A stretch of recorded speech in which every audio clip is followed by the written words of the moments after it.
So here's a question from your opponent. Miss Karen Aldana.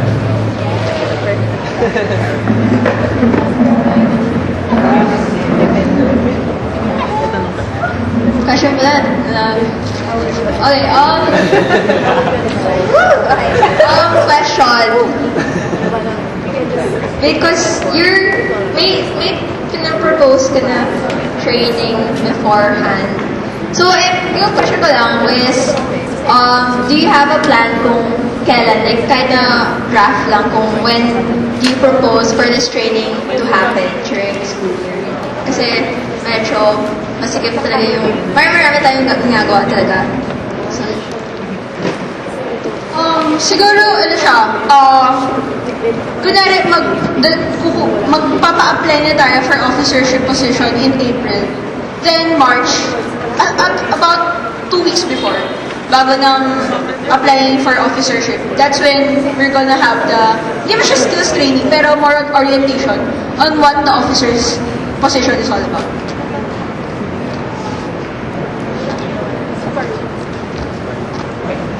Clarify ko, like sinabi mo, may junior committee head, senior committee head, and the project director. So the junior committee head will gawa ng task. Tama ba? And magde-deliver ng task. Sir. Tapos sa senior committee head will plan. And yung project director plan. Tama? Plan.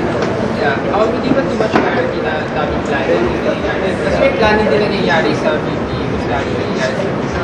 Okay, sige. Kasi yung VP and AVP plans the vision of the project, as in kung what the project is about.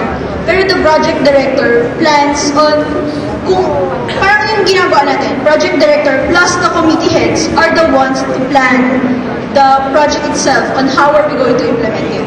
So, kapag nagkaroon tayo ng junior committee head, yung committee head magsasabi sa kanila on, paano ba natin ito ipaplan?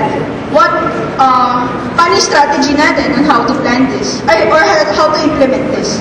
What are the resources available? So, that's the interaction between the committee head and the junior committee head. Sige, clarify ko lang. Okay, since nung design ni Carl regarding sa junior committee, platform, ano yun? Yung number 1 is, yung junior committee ba, sabi mo fresh lang or mga sophomore? Freshmen and sophomore as long as they want to step up. Okay, so, most probably mag-happen ito after na ng week of most likely. So, kasama ko ba sila sa planning stage? Kasi planning stage ng ibang projects before sa summer. As I stated na yung, sinabi ko kay Carl na, ang mismong planning talaga ng projects is between the project director and the committee heads. So, more on help sa implementation ng may mga tao ba sila before them? Or leaders, other than or leaders is separate? Or may mga list of volunteers ka ba? Yes, they will have a list of volunteers. So technically kasi, parang binigyan mo ng head yung juniors mo, di ba?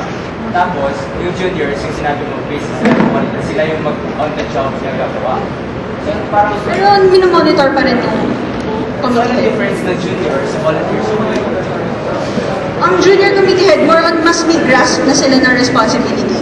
Mas alam nila kung ano talaga yung vision, kung ano talaga yung gusto ko na logistics. Hindi natin example is logistics. I am a logistics committee head. So, I plan on looking for a venue. Kunwari, sabihin natin hotel na gusto kong venue. So, ang junior is helping the committee head on looking for a venue. Pero yung members is more on under sila ng junior committee head in a sense na help with the logistical arrangement, help with the event itself, yung mga ganun. May training pa magagawin yung junior? Or on the job is ready? Yes. So, hindi ba matindi yung project plan? Kasi yung project planning between committee head and the project director. So I don't think yung planning medyo ma-affect sila.